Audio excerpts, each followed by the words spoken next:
Good evening and welcome to Advocate TV News Headlines Review, your trusted platform for a comprehensive analysis of the major stories making headlines across Nigeria and beyond. I am Ijoma Grace Onyebolise. Stay with us as we review the headlines, unpack the stories behind them. Here are some of the major headlines. Delta's only teaching hospital nears shutdown as power crisis ground ICU dialysis admission.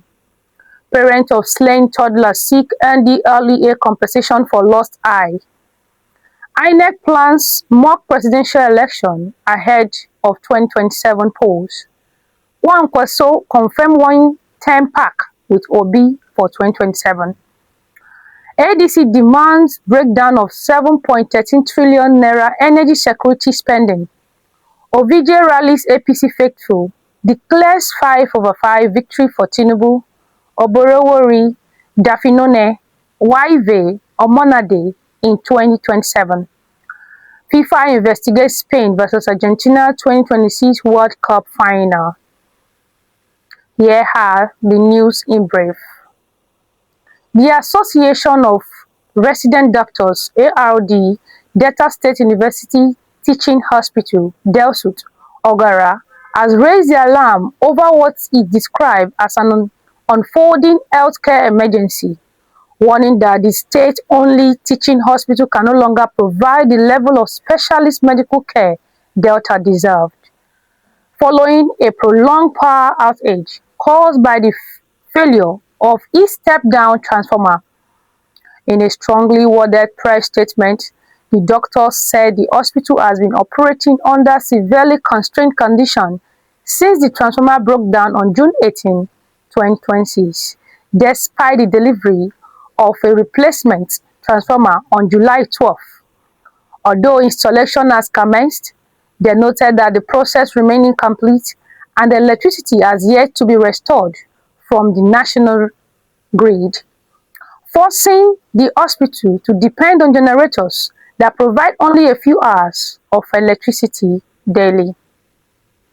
According to the association, the prolonged power outage has crippled critical medical services, with hospital management officially directing that no new inpatient admission be undertaken, while admission into the intensive care unit ICU and neonatal intensive care unit NICU remained suspended.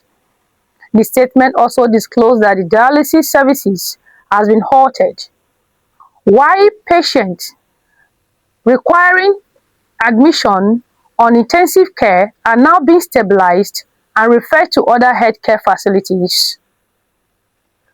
For 3 years, the family of Fidelis Omoria has lived in anguish.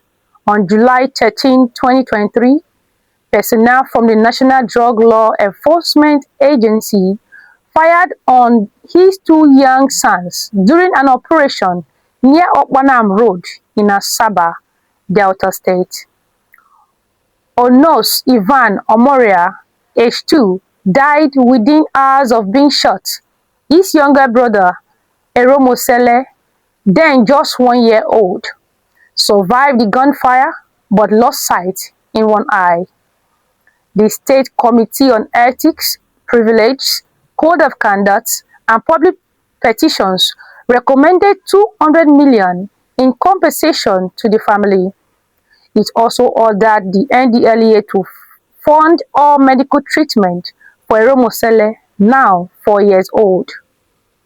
Senator Ned Nwoko petitioned the chamber on the family behalf, and lawmakers urged President Bola Tinubu to approve the recommendation.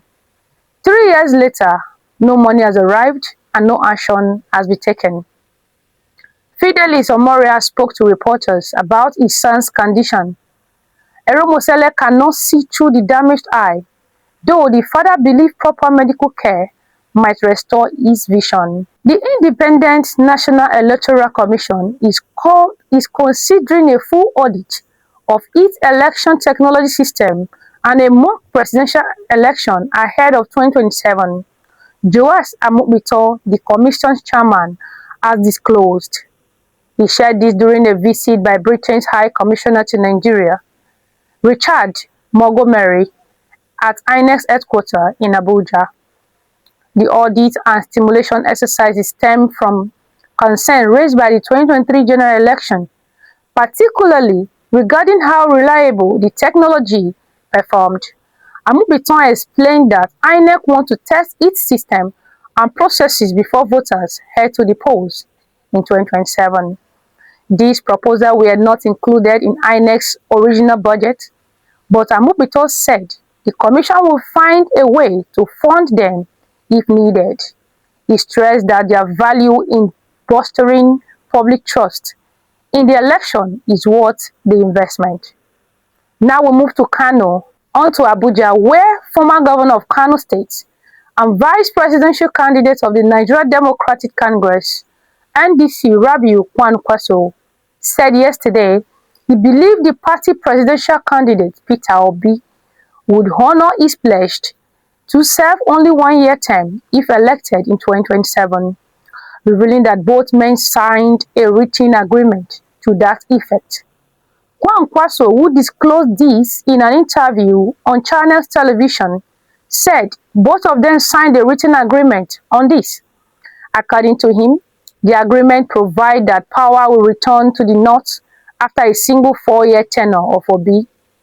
On whether he believed Obi would honor the agreement, the former Kano governor said he had no reason to doubt the former Anambra State governor.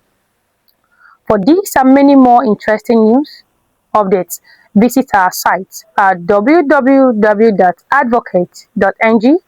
Follow us on Facebook on facebook.com/advocateng, and follow us on Twitter, known as X, at Advocate Puli. And this is a wrap on today's headlines review. Stay connected to Advocate TV as we continue telling the Niger Delta story. I am Ijoma Grace Onyebolise. Have a pleasant day.